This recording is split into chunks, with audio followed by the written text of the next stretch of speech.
The C.Thomas Howell Show. Call 888-520-9710. Now, here's Kirk and Tommy. All right, it's the C.Thomas Howell Show. Let's go talk to our good friend here. You know,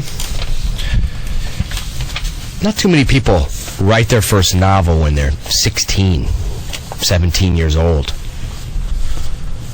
The Outsiders, which was published in 1967, was something that S.E.Hinton, my dear friend, started, I think, in a class as sort of an assignment, maybe an essay or something, and by the possibility, the encouragement of a teacher, continued the story and wrote The Outsiders. That was a good teacher. Right? You guys have it all wrong. Okay, tell us a story. Tell us a story, Mama Bear. First of all, this is 40th anniversary, and I'm going to come clean and tell you I wrote it when I was 6. 6 years old, with your feet. Wrote it with your feet. That's hard to do. Yeah. I did not write it for a classroom assignment. No? I wrote it for my own self because I like to write. Some teachers saw it when it was finished and gave me encouragement, but I wrote it all by myself. And just because I wanted to write it. And how old were you? 6. Come on. No, I started when I was 15. I spent most of my 16th year writing it. Author S.E.Hinton on the C.Thomas Howell Show right now. It's pretty impressive. To write a book at 16, I couldn't even read till I was 18. Why? Just busy. No, you were homeschooled. I was homeschooled. So you wrote the book when you were 15, 16 on your own. I thought it was something that was required for you to do. I mean, what? No. Now, you had been writing before you Right. started that. Was that just something, how did that begin? I like to write. See, back then you didn't have the damn internet or video games either. No, Right. I didn't. I like to read a lot, so when I was old enough to start reading a lot, I thought, shoot, I can make up stories and make them happen the way I want to, so I started writing. Right. So I'd been writing. So it was a control issue. Yeah. Like I wanted to make control them say my universe. You know, the one common thread, because I was thinking about all the stuff that I've read that you've written. Most of your novels, including, Hawks Harbor, some of the potentially lesser known pieces, the quality that I recognize, that I really love about your writing in particular, at least for me, is that your dialogue is generally fairly simple, but your characters are always very complex. Yeah. I love revelation of character through dialogue. It's what I do best. And so every one of my characters, I think, sounds different. Well, what I was thinking about The Outsiders primarily on the way down here today, and I thought, great relationship between the character of Ponyboy and Johnny.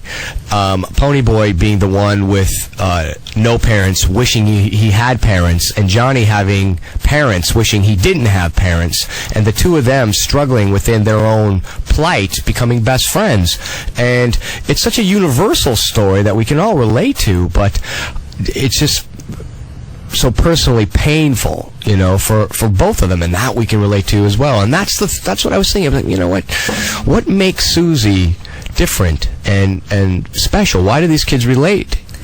Well, I think a lot of it is the emotions in the book, but also the situations in the book with the social classes, warfaring, that really hasn't changed. The kids immediately go, oh yeah, we call them preps and skaters.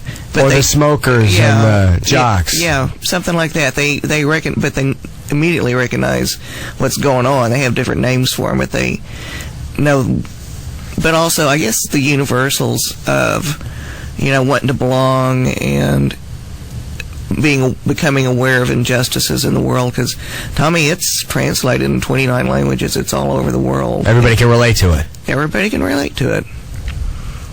Now, do you think the kids today have it tougher than the kids when you were in school, or do you think it's really, there's a similarity there? Or it seems harder to me. I don't know why per se, but it's just well, my son's just 23. Nick. Yeah, and I saw things that were better about his generation than ours. For one thing, he and his friends could all go out, and there'd be girls and boys both. They're all friends. When I was in school, the sexes were so segregated. If you weren't dating a boy or going out with a boy, you weren't like hanging out as friends with a boy, which was kind of sad because it cut out half the population from your friendship list. So you're saying now you can hang out with a boy, but it doesn't have to be... Yeah, doesn't have to be dating. Really? Yeah. See, Kirk doesn't do that. Right, Kirk? He doesn't hang out with boys? No, but if he doesn't hang out with a girl unless there's some, like, potential sex involved. No, I'm trying to be better. I'm trying to have conversations with women and actually listen and try and connect. Why? There's some smart ones out there. I know. I'm trying to find them. Really? Yeah, I'm ready. I'm ready for a conversation that doesn't have to end in sex. I mean, I'll have one eventually. It may end in sex. Susie. Not here, you ain't, honey. My conversations are good. You just got dumped by Susie Hinton. That's all right. It's the anniversary. Wow. 40th. That's incredible, huh? Yes. How many copies sold? Over 14 million. What, who's counting? Yeah. Who's counting? 14 million copies. Whew. Now, The Outsiders was your first published novel. Right. Then, that was then? Yeah, that was the next one. And I had writer's block at that time. Yeah, and you're all of, like, what, 19 or something? Yeah. With writer's block. Yes, it was awful. But for like 3 years, though. Yeah. And my husband, he was my boyfriend at the time, got tired of me being depressed and gloomy and stuff, and he'd say, well, you know, write 2 pages a day. Anybody can write 2 pages a day, which is spoken like a true non-writer. But he'd come over and take me out, and I didn't have 2 pages to anyone take me out. So there's my big motivation for writing. That was in This Is Nails. I wanted to go out. Thank your career, or Dave saved your career there. Yeah. Now, did you have Viking Press do all of your books? Has there been one person there that's kind of been with you the whole time? No, I had a great editor when I did The Outsiders, and it was Velma Varner, but Viking did the first 2, and then I moved to Delacorte for the next several. Hawks Harbor, I moved to Tor, and my newest one, called Some of Tim's Stories, is published by University of Oklahoma Press. So now, when is that out? Is that out now? It's out now. Yeah, Tommy's great. I meant to bring you a copy without. I was here for the. You gave them all away. No, they sold out. I couldn't. They were cleaned out. There wasn't Tim Stories left anywhere. We always like free stuff. I know. Damn. I'd like to bring you one, too. Now, some of Tim's stories, that doesn't have anything to do with Tim Hunter, does it? No, doesn't have anything to do with Tim Zinnemann either. It doesn't have anything to do with anybody that you know named Tim. It's fictional. Because we're going to have Tim Hunter in just a little bit. I know. I see him sitting out there. It's my good pal. Waiting his turn. They saw the film last night that we did together. I know. I did see the film that we did together. The Far Side of Jericho. Yes. Tim was the director. That was cool. I mean, it was a tough and gritty little Western. Yes, and it turned out great. The cinematography is wonderful. Did you cry when I died? No. My character cried when you died. You felt it. You're like, 'cause that's Pony Boy being hung. Yes. I could hardly stand to watch you have that rope around your neck, as you well know. That was fun, It was kind of a quick little story, and then, well, I guess we're going to take a break, and then we'll come back, and I'll tell that story. We've got Susie Hinton, S.E.Hinton, author of The Outsiders, in studio right now. We're going to take some calls when we come back as well, so callers hang in there. The lines are open, 888-520-9710. This is the C.Thomas Howell Show. Live from the Miller Lite Lounge, this is 97.1 KLSX, Free FM. Now, back to the C.Thomas Howell Show. Call 888-520-9710. Now, here's Kirk and Tommy. All right, we're back. I've had writer's block. It's tough. I've started books. I can't finish them. What do you do? I get really fired up, and I start writing, and I get, 20, 30 pages, and then I just hate it. Mm-hmm. Maybe I should just make them... You shouldn't read it. I should just make them short stories. No, you should just keep writing, but don't read it. Right? Have you ever finished something, got it published, and then said, "Ooh, I would have liked to have done something different"? Yeah, it was The Outsiders. What would you have done different? I would have been stupid at 21 and changed it, but now I know better that I wrote it at the right time, and even its faults or its virtues, so I'm glad I didn't get a chance to change it. Because that's who you are at that time. Right. I agree. Author S.E.Hinton in studio right now. What is it that you think you might have changed at 21 that's different than what you did at 16? Well, Tommy, when Francis and I were writing the screenplay, and he put basically the whole book together, and that with the dialogue in one color and the introspection in a color and the action in a color, and he chopped it all up, and he says, "Cut it for me, Susie." And I said, "Okay, but I'm ruthless." And he said, "I don't mind." So I cut it, and then I'd say, "Oh, I got to change this piece of dialogue. I can make that better." So I'd do that, and then he'd read it over, and he had no problem with any of my cuts, but then he'd go, "But isn't this line's not just like it was in the book?" And I'd say, "No, but it's better." And he'd go, No, we want it just like the book." So that was my big problem with working with Francis, is he wanted to stick to the book. It's not most writers' problem. And then, of course, he didn't do that with his cut when he edited the piece. Well, the first edit was as shocking to me as it was to you, I'm sure. But then, he went back and did 20 years later. Yeah, he's the only director I've ever heard of that went back and did a recut to please the fans of the book. Sure. It was probably worthy. It's smart, too, because a lot of the special edition footage and the added bonuses were great. Really fantastic. Yeah, and everybody comments on your commentary. What does that mean? People commenting. It sounds on the boggling. commentary. It's kind of a boggle. It boggled me for a moment. Kind of a boggle question. Yeah. I knew you guys would start boggling. I want to introduce Tim Hunter real quickly here, who's been very patient and kind and waiting to join us. We're going to take some calls right now, so callers hang in there. But Tim Hunter, fantastic director, friend of S.E.Hinton's, friend of mine, and the three of us worked together in a film called The Far Side of Jericho that Tim directed. And did you produce that as well, Tim? I didn't produce it, no. But you acted like you did. My God, I guess, is directing... do you need to turn those down a little bit? Are you okay? No, I think I'll just do it this way, okay, unless good. I need called. No problem. Yeah. I guess just by virtue of your style, it felt like you had a lot more responsibility than only directing. But God knows, when you're directing a film, that's just you're basically making all the calls left and right. Well, it was kind of an homage to B westerns in a good-natured way, and it was a film that was created by the three character actresses who star in it, and they always wanted to make a western, and they made this picture happen for them to, a western for them to star in. So now, we wanted them to get their money's worth. And we talk about the three stars of the picture, and I'm sorry, I don't recall their names. What are their names? Suzanne Andrews, Lissa Negrin, and Judith Burnett. And unknown actresses. Yeah. Some, like maybe one or two with more experience than the others. But when that was brought to your attention, when somebody comes to you and says, "I have the money to make this picture, oh, by the way, I want to play the lead," your first knee-jerk reaction, of course, must have been, sorry, I don't know. Or were you just immediately interested and knew them and thought, okay, we can do this? Because that's an unusual circumstance. I didn't know them. I was immediately interested, but yes, all those thoughts went through my mind. Right. At certain points, that they came to me as a given proposition as the leads in the picture, and at some point you think, this could make more money if you had Demi Moore in it or somebody. Sure. But I never hesitated for a minute, because they were great and they rode and they just really wanted to make a western, and I wanted to make a western. Right. Well, you were out there every day with your boots and your hat on. We were out there every day with the horses with boots and hats. Yes. Yeah. Where'd you guys shoot it?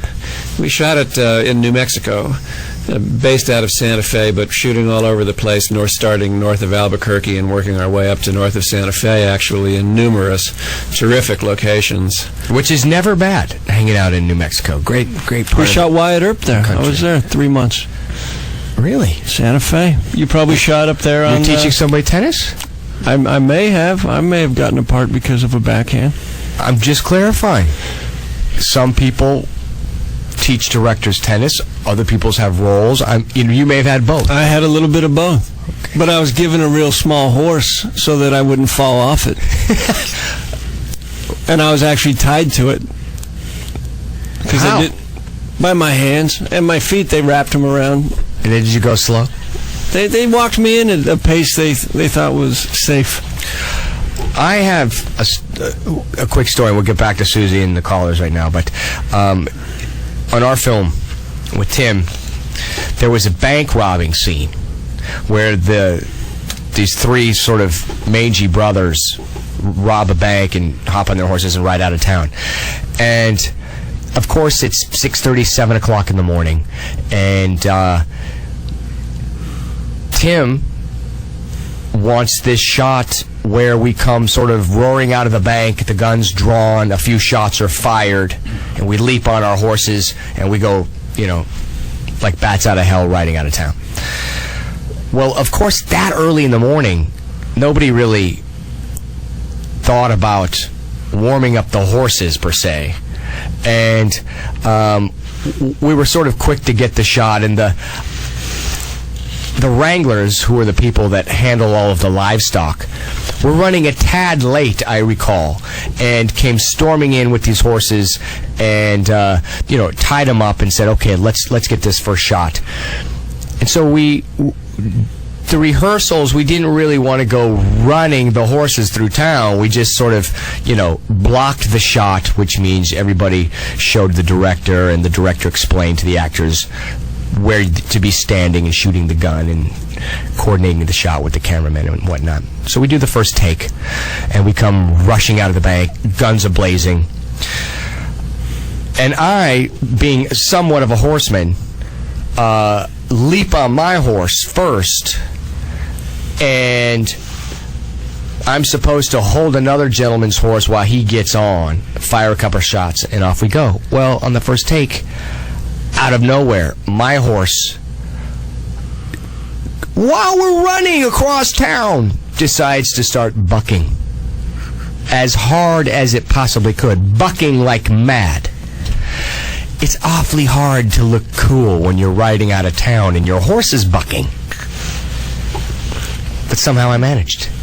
You could have made it like it was part of it. Didn't fall off. The Lone Ranger, and made that his signature move. With like silver, high-o silver, and he goes bucking out of town? You could have pulled up, turned around. That's not bucking. That's raring. The horse on the back feet is cool. You're tipping your hat. I'm cool. Okay. Maybe you my started horse a new on the thing. front feet. That's cool. That's like a power move. Not so cool. No, it's like when I leave town, I walk out with my horse. I was screaming like a girl.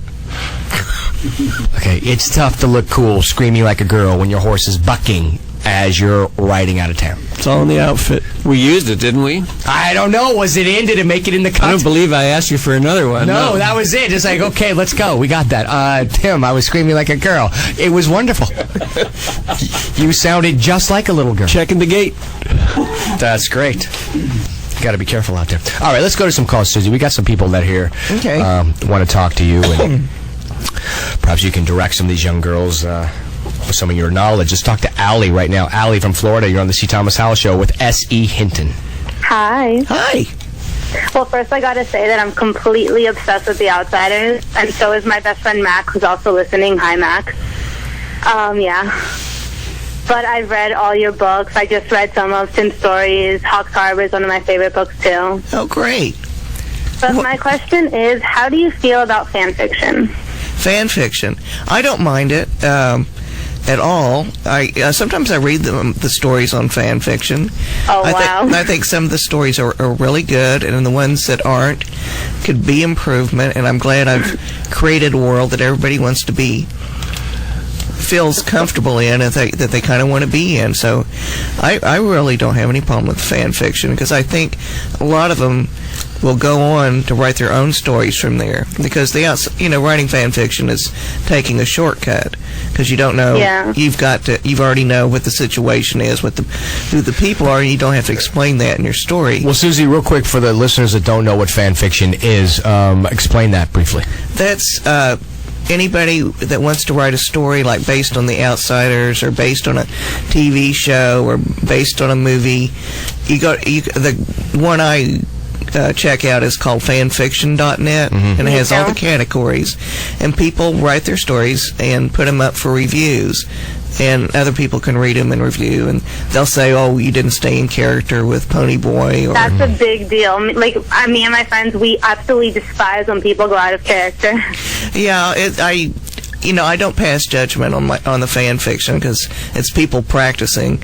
Yeah, but you're right, because I started writing the fan fiction, and then I started writing original stuff. Yeah, I think it's good practice. So it gets you started, some training wheels. Yeah, and I don't mind it at all. I have one more question. Sure. How come Mark had to become a killing hitchhiker? How come Mark had to become a killing hitchhiker? Yeah. Well, that's just the way it happened. I can't. When I'm writing this stuff, this is just the way it happens. To me, in my head, this is what happened. I'm not making it happen. Yeah. Yes, but I wanted people to, and a lot of people don't catch the part that Mark is the hitchhiker. Mark the hitchhiker is in text is from That Was Then, which is fine. It's not important, but I just did it for my own self to show what Mark probably became. Because doesn't Pony Boy show up in That Was Then for a brief minute? Yeah, you're there. That's right. Dang it, you just don't remember. It was a party. Hey, Allie, thanks a lot for the call, honey. Thank you. You got Thanks. it. Bye. Fan fiction. Yes. They should have that for acting. They probably do. No, on most fan fiction sites, you're not allowed to write any stories about actors. No, just about fictional characters. Because that would be not fan fiction. Yeah. I might write something about you. I might do a little Pony Boy. Pony Boy? Little expose. Really? Yeah. Like what he does now? Yeah. Like, Pony Boy's probably a drinker. Yeah. Gambler, womanizer. What do you think Pony Boy would be doing now? I think he'd be writing mystery stories under the name of P.M. Curtis. Right. From Canada, where he went to flee the draft. That's where you go. Yes. That's what I would do. Yeah. Let's go to the phone lines and talk to Sarah, line 2. Sarah, you're on the C.Thomas Howell Show with Susie Hinton. Yeah, when I was older, I wanted to be a director, and I wanted to remake The Outsiders. Yeah. But my parents were saying that probably wouldn't work because such an excellent cast. But what do you think? Well, except for that damn Pony Boy.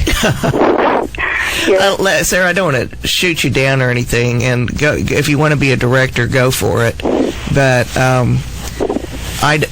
Francis owns the rights to The Outsiders as a movie, and we all think he got it right the first time, or the second time. Let's put it. He got it right the second time. He got it right the second time. So, why don't you start with a play? Yeah, start with a play, or get something together for school, and get some people behind you and do the play. Actually, there is an official play version. You can get it from Dramatic Circle Play Company, and but I'm just saying, if you want to be a director, go for it. But don't base your career thinking you're going to do The Outsiders. I tell you, I've seen some good monologue reads on YouTube by people doing Pony Boy bits and Robert Frost poetry. Yeah, if only I had that then. If she got the play, she and her friends could shoot scenes from it on video for themselves and have and get a good experience out of it. Says the director in the room. Right. Making a film over here out of the high school play. Or Sarah, why don't you write about what's going on with your friends? Create your own little Outsiders. Yeah, I thought you got it right the first time, too, but, I just thought it'd be cool. There's lots of other things I wanted to do, too, so. Okay, well, I appreciate your ambition. Yeah. Call me and Tommy when you have something that you're directing, because we need work. Hey, Sarah, thanks for the call, okay? Yep. This is good. We could get work. With these kids, right? Why not? All right, we're going to take a break right now, go pay some bills. When we come back, we've got Tim Hunter in studio with S.E.Hinton. We're going to take some more calls. If you have any questions for Susie Hinton regarding one of your favorite books growing up or even now, phone number is 888-520-9710. Thomas Howell Show. I'm Tommy Howell with Kirk Box. Author S.E.Hinton in studio with director Tim Hunter. Thanks for coming in, both of you guys.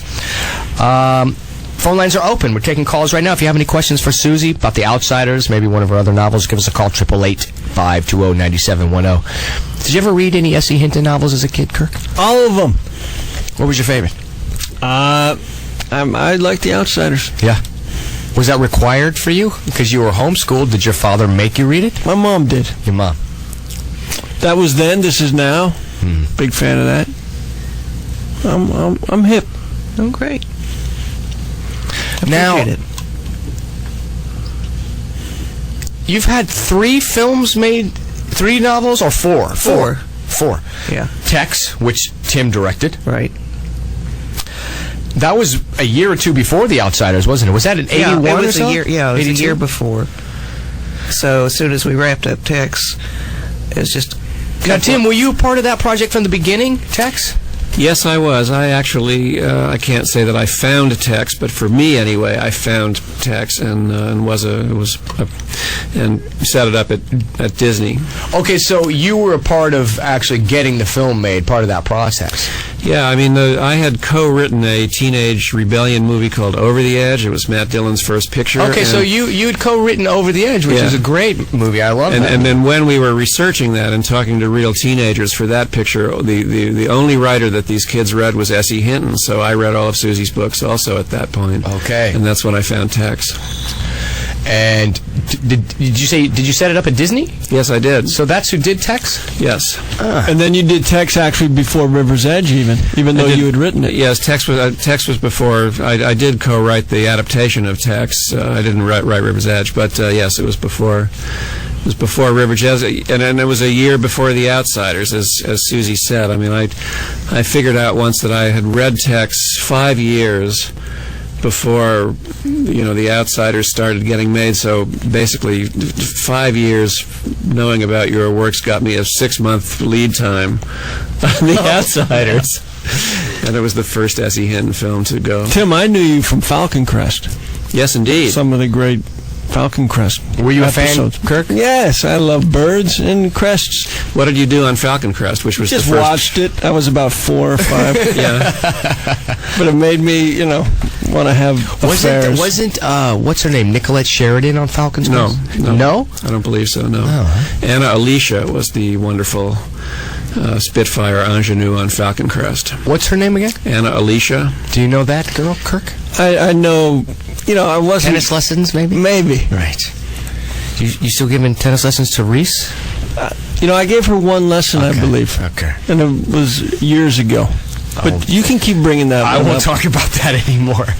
That's all right. But it was Jane Wyman. Yeah, I gave Jane Wyman a lesson. You did? On the set of Bonanza. Who else? Who else? Who else? Who was the famous guy in Falcon's Crest? Lorenzo Lamas. Lorenzo Lamas, yeah. He was... How did you know? You did watch it. Of course. Okay, good. I started wearing my hair like his back then. I like that. All right, let's go back to the phone lines. Some people want to talk to Susie. They don't want to hear us anymore. Okay, sorry. All right. Victoria, you're on the C.Thomas Howell Show. Susie Hinton. Oh, I want to talk to Karen. Yeah. Hi. Are you there, Victoria? Yeah, sorry. What's going on? I have a question for Susie Hinton. I just want to know how she actually took to getting published or publishing the Outsiders at such a young age. Well, this sounds like an urban legend because a friend of a friend's mother happened to read it, and she had a New York agent, and she told me to send it to this agent, and I didn't know the difference between an agent and a publisher, an editor, or anything, but I had a name and an address, so I sent it off, and she sold it to the second publisher who saw it, and I stayed with that agent for 30 years until her death. So it was a real weird thing for me. But recently my young cousin, she's 21 but she was a teenager, she wrote her first books, wrote her books and came to me and said what to do, and I said get Writer's Market, follow their instructions and see what you get, see if you get any responses. Well, she got Writer's Market, and they tell you how to write it up, how to send it, where to send it, all that, how to pick what publishers. And Jennifer got several favorable responses, which she used to get an agent who will handle the business end of this thing for you. And now she has 2 teen books out there called Tattoo and Golden, and it's coming out with one called Platinum. She's got a whole series going while she's still studying behavioral science at Oxford. So, very bright girl, but you can do it that way. It works. I saw Jennifer do it that way. Hey, Victoria, thanks for the call. No problem. She kind of sounded like she may have been writing at the time. Yeah. She was a little distracted. I don't know. I think she was just trying to figure out, because my daughter, who's 14, she's got stories written. And she actually called Young Miss Magazine herself. I've called them. Yeah, but different reason. Sorry. Were you submitting an article? No, you were wanting phone numbers. So? That's illegal. Okay. All right. My daughter called because she had written an article, basically, or an essay on global warming.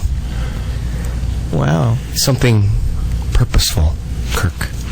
An essay about it to stop it or encourage it? We don't Just know. trying to bring awareness to it. Do we need more awareness? Yeah, I don't think Al Gore did enough. Do you think we can really stop global warming? Don't you think it's People just over heating 30 up? don't care. We're going to be dead. You know, it doesn't matter. Ice melts, dude. It's My the kids, sun. if you're under 15, you care about that stuff. Ice melts. It's just the way it is. Do you have recycle trash at home and regular trash, or are you just all regular trash? I like to combine it all. They're all friends. Right. You know, I show no favoritism to my trash. That's what I'm talking about. But I put it all in the recycle bin. No.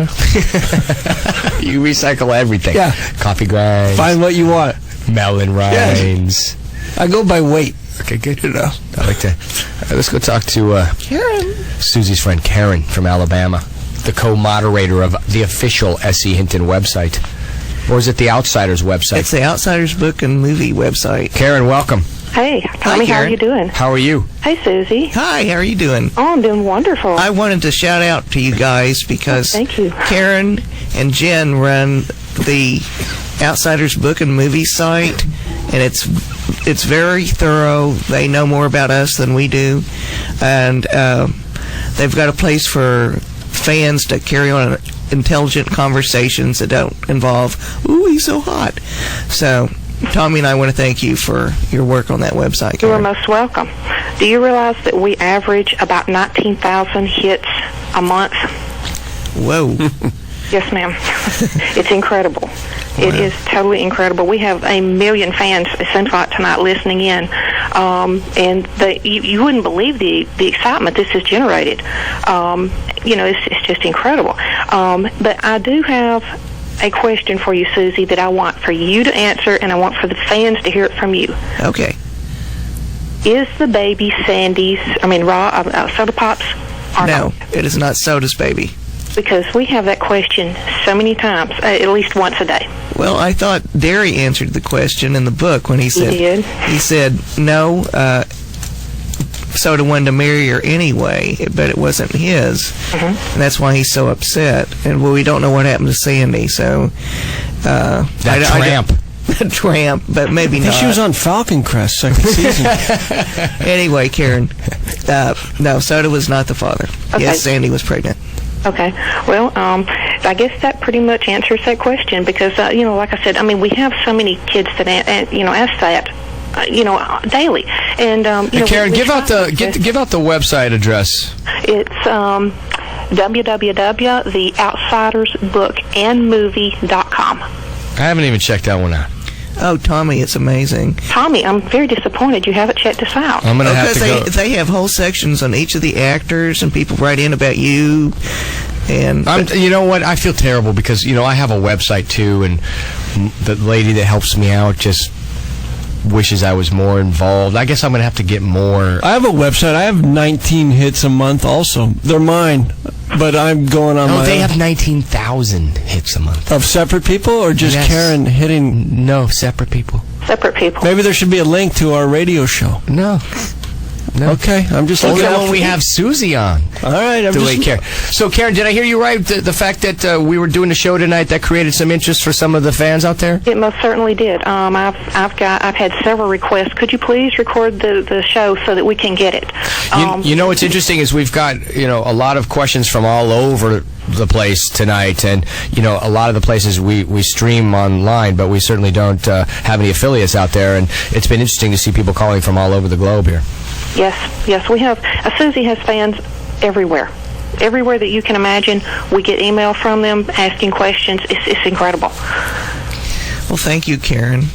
You're I'm most glad the welcome, people that Susie. don't like me don't write. Well, sometimes we just have to handle things.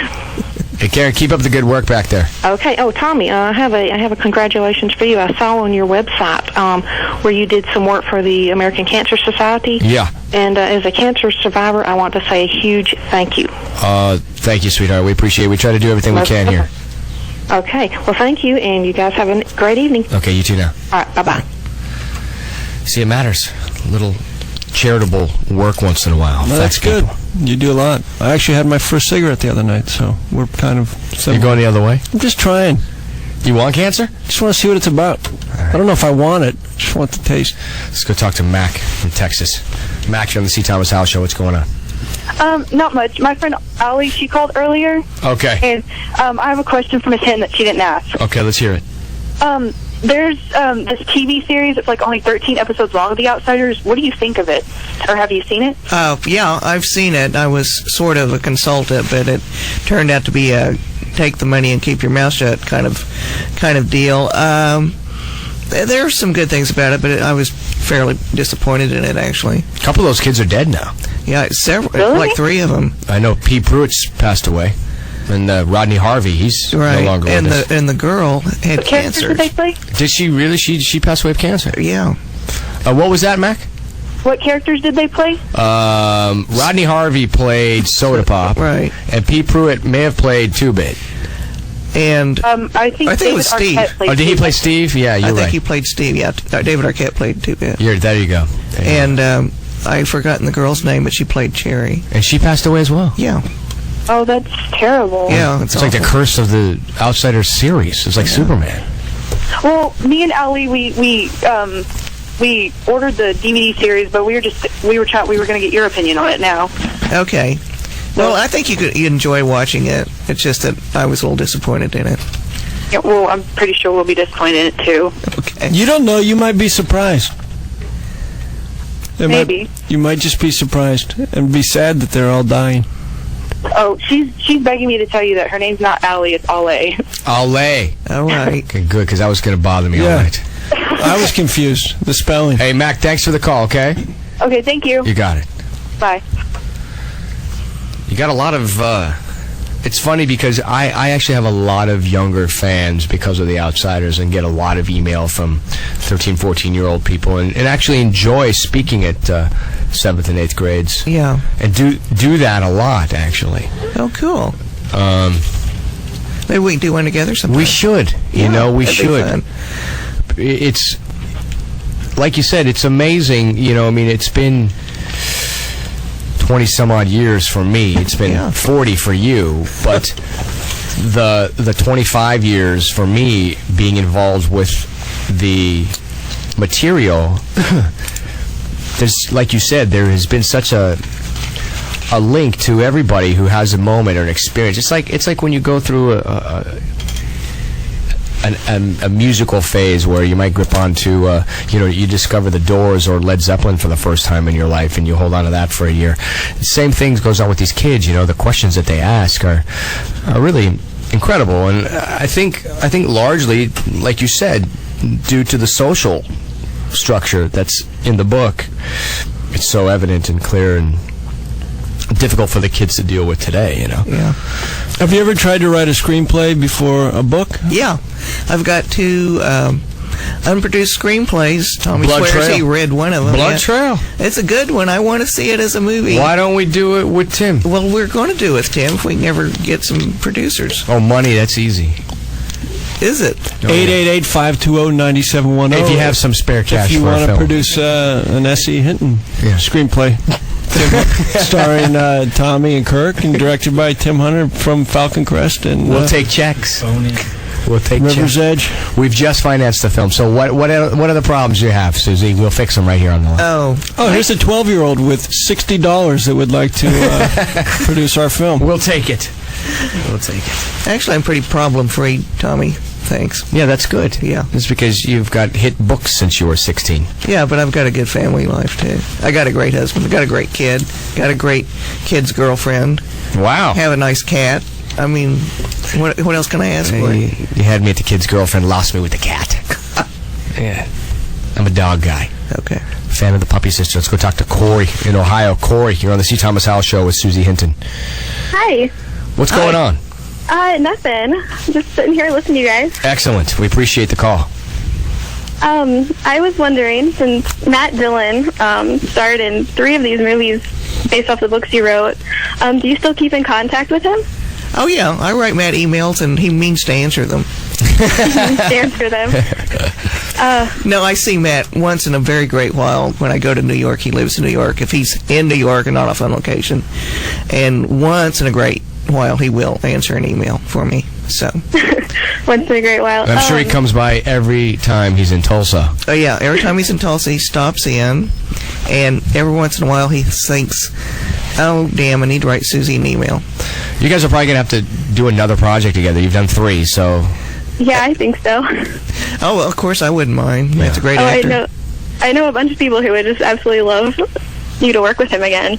I had to ask for a friend. I promised I'd ask her about Glenn Withrow. Yeah? How he also was in a couple of your movies, in The Outsiders and in Rumblefish. Right. You ever talk to him? No, I never do. It's hard when you make a movie and you get real close to people. And Glenn's a great guy. We even had Glenn Withrow coming in tonight and had a confirmation and a cancellation from Glenn Withrow. Did you really? Yeah, everybody. Oh my gosh. The only one we could get was Leif, and I didn't want him. What are you going to do? He's a Soch. I can't chill with Soches in the room this close. What are you going to do? I find that Ralph would be calling in if he could be, too. Ralph's one of my best bros, and so is Matt. I counted on him 100%. Never count. I thought we had Rob, too. We banged on Rob. Oh, my gosh. There's so many of us who are looking forward to all of this. We banged on Rob. And we had a few cast members from the Outsiders TV series, but they died.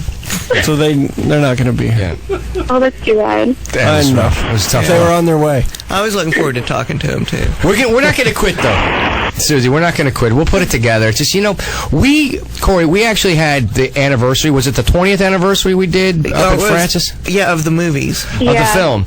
And we couldn't get, Francis couldn't get everybody together. And he sent a private jet to come pick us all up, and we couldn't get people together. My gosh. What do these people expect? They're all working. I guess we'd be happy they're working. Yeah. Is that what you call it? Okay, Corey, we thank you for the call. We're going to take a break right now, okay? Thank you. Okay. Thanks for listening. This is the C.Thomas Howell Show with author S.E.Hinton in studio, director Tim Hunter. Give us a call if you have any questions for Susie Hinton regarding The Outsiders or any one of her other favorite books that you may have read. 888-520-9710. Now, here's Kirk and Tommy. All right, we're back. I'm C.Thomas Howell with Kirk Fox. Phone lines are open right now if you have any questions for author S.E.Hinton. 888-520-9710. Give us a call. Ask any questions. We got one more segment, so this is like zipping by here. It's unbelievable. Great. You made my life... I look forward to this. It's rare. You come into L.A., you grace us with your presence. I was even in Tulsa once when, some of the studios were threatening to entice you to move out here and become a big, splash in Hollywood. And you said, who the hell wants to move out to hell when you can do it all right here in your hometown? Oh, that's right. Yeah. People are saying, oh, now you can move to L.A. like you need a screen credit to move out here. Do you write pencil, pen, computer? Sometimes computer a lot nowadays. I learned how to about 8 years ago, just self-defense, because both my guys, my husband and my son, are very high-tech. Don't give Kirk your text message number. That's all right. He just got this thing whenever I have women come into the studio, he does this thing about, hey, text me and I'll, No, in case of an emergency, it's never... No, but it's like, I'll get you into the comedy store or something, and the next thing you know, I'm getting calls from people, this guy is texting me a lot, and it's just... I think Kirk's got a pretty good idea of where our conversations end. Exactly. Really? Yeah. I just see the way you look at each other, so I don't know what's going on. I'm looking at her out of respect. Someone who can actually finish something. Someone who's got follow-through. Because she can finish a book? Yeah. And you have a lot of beginnings? Yeah. But once you start writing, do you just go all the way through, or do you edit as you go? Sometimes, like if I write it longhand, then put it up on the computer, I've done an edit that way because you see ways to fix it when you're putting it up on the computer. The last two, my last one called Some of Tim's Stories, and it's the best writing I've done yet. I'm writing these short stories, and I'm using just 1,000 words per story, and that was just my goal to torment myself with. And I'd have a wonderful story done with 1,200 words, and I'd take it and just chip till I had it down to 1,000. And by the time I got through with those stories, I could hit 995 without looking at word count. So it was a really high discipline thing to be doing, and it turned out great because the stories are just solid rock, just one little piece of solid rock each. And it's out now. Right. It's geared more toward an adult audience. Not like Hawks Harbor. I always tell kids don't read Hawks Harbor till you're 18, but nothing you could read Tim's stories. But I think the adult market will like it better. Excellent. All right, we're going back to the phone lines. If you have any questions for S.E.Hinton, you can give us a call, 888-520-9710. James, you're on the C.Thomas Howell Show. What's going on, man? Hi, my name is James, and I'm calling for S.E.Hinton. And I had a question. I was wondering if she had ever been interested in someone writing a sequel to The Outsiders. No, I've never. People ask me all the time about sequels to The Outsiders, and I'm not going to write it, and I'm not going to let anybody else write it. It's sort of, one time after E.T., I asked Stephen if he'd ever write a sequel to E.T., and he had a very profound response. He said for him that the film was complete. Right. To me, The Outsiders is done. Mm-hmm. I ended it where I should have ended it. I'm through with those characters. I've wrung every piece. There's people crying right now across the nation. Yeah, I know. I got this book. Sorry. I got this book called Outsiders, too, and I thought... Nope. Thought it'd be... Nope. Sorry. No, a lot of kids, if you want to put it up on fanfiction.net, go right ahead and see what kind of response you get to it. But to me, the story ends where it ends, and I can't ever be in that place and time in my mind again. Everybody... And the characters, I think, are complete. You don't want Ponyboy goes to the beach or, that kind of thing. It ends. I'm glad everybody wants it to continue, but it ends in the right place. For you, it's done. It's done. Hey, James, thanks for the call, man. Yeah, thanks very much. You got it. Yeah. Yeah, I'm sure that's you get that a lot. People just got to have another taste, What happened? Yeah, they do. What happened to all of them? And the thing is, it's better to let everybody imagine what happened to all the characters in their own heads, because people make their own endings better than what the book would be for them if they read it. I told Rob an ending for his character just to help him with his acting, and unfortunately... didn't work. No, he told other people. So now, all these other people think they know what happened to Soda Pop Curtis. But let me just go out to say that make your own ending for Soda. That's right. There's nothing in print. Ponyboy would have wanted to go to the beach if he'd known about it, probably. Shoot, if I'd known how movie making was, I'd have put him on the beach myself. Next time. Right. Next time we'll be like Ponyboy Goes to Paris. And has fun adventures during the day. And drinks a lot of cappuccino and eats cheesecake. I love it. Let's go and talk to Kathy right now from Arizona. What's going on, Kathy? How you doing, girl? I'm good. How are you guys doing? What's happening? Not much. I had 2 questions. Can I do 2 questions for S.E.Hinton? It depends on the first one. If the first one's bad, you don't get 2. So you better just decide which one's important. Well, one's for me and one's for my boyfriend. Okay. My question, I just was wondering, how did you come up with all the unusual names like Ponyboy and Soda Pop and all that? I don't know how I came up with all those names. I actually did know a guy named Soda, but I don't know how I came up with Ponyboy. And 2-Bit just came to me for kind of a joker kind of guy. Mm-hmm. But did they have nicknames back then for kids like that, or was it? Well, one thing I do notice that kids around that age really want an unusual name. If they can't do anything more than mess up their own spelling, they'll do that. Did you have a nickname in school? Me? No. How about you, Kathy? Me? Sure. Jolly Green Giant, because I was always so taller than everybody. The Jolly Green Giant. Oh. Kirk, was that your nickname, the Jolly Green String Giant? Bean, I think. String Bean. Right. That's a huge bitch! Nice. The Jolly Green Giant. Okay, Kathy, what's your boyfriend's question? He said to call and ask you, in the beginning of the movie, how the kids' parents die and everything. Yeah. He says, what really happened, and like where were they when this happened? Do you know?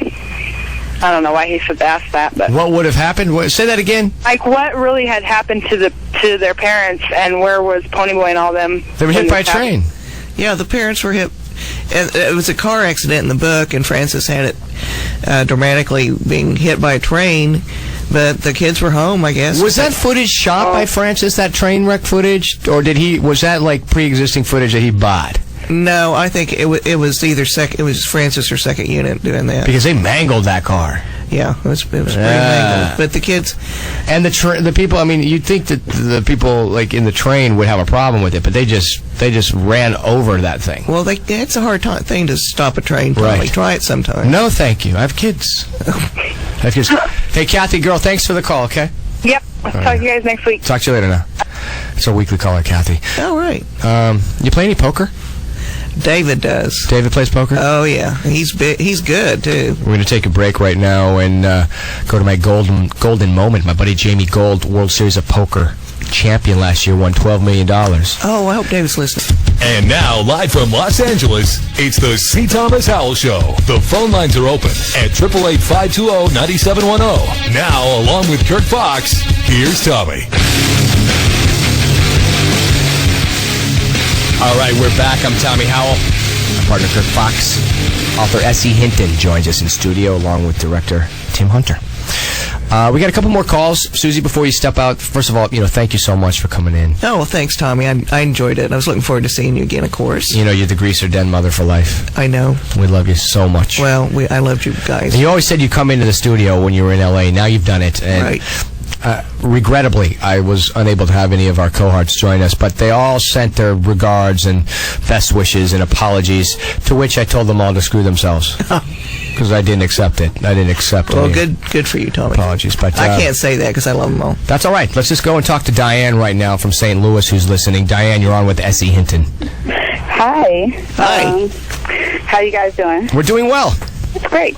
Well, I was calling because, like every other teenager at that time, The Outsiders book was like life-changing for me because I grew up with a learning disability, and I wasn't always smart in school. I always failed a lot, and by the time the movie came out, that's when the school first found out I had a learning disability, and I could never read a complete paragraph or even get through a sentence. But I begged my mother to go give me that book, and I sat and read it. Took me 2 weeks, but I did it.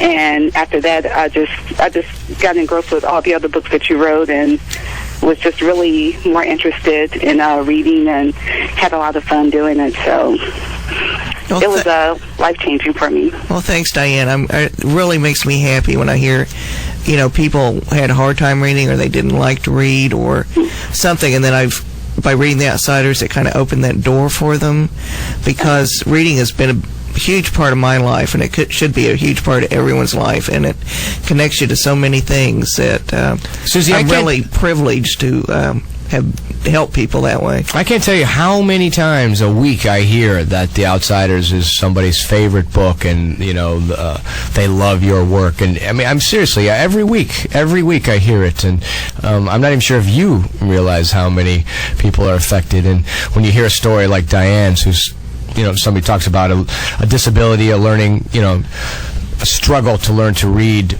possibly, and a story of yours inspiring them to get over that hurdle. That's just amazing. That's excellent. Diane, we thank you for that. Yeah. Oh, no problem. And I lose books all the time because I would buy it, and I've actually bought like the hard copy, and I would loan it to someone, and it's gone. Oh, yeah, you can't loan out books or movies or cash and think any of that's coming back. I've learned that with The Outsiders, whether it's the DVD or the book. I've bought many copies. Oh, great. Well, that makes me glad to hear. I'm glad to hear that, too. Yeah. Right on, Diane. Thanks for the call, okay? No problem. Thank you. We're going to take one more call, okay, before you go. Susie, we'll go talk to Jen real quick, and then I'll let you go. Jen from Pennsylvania, you're on with S.E.Hinton.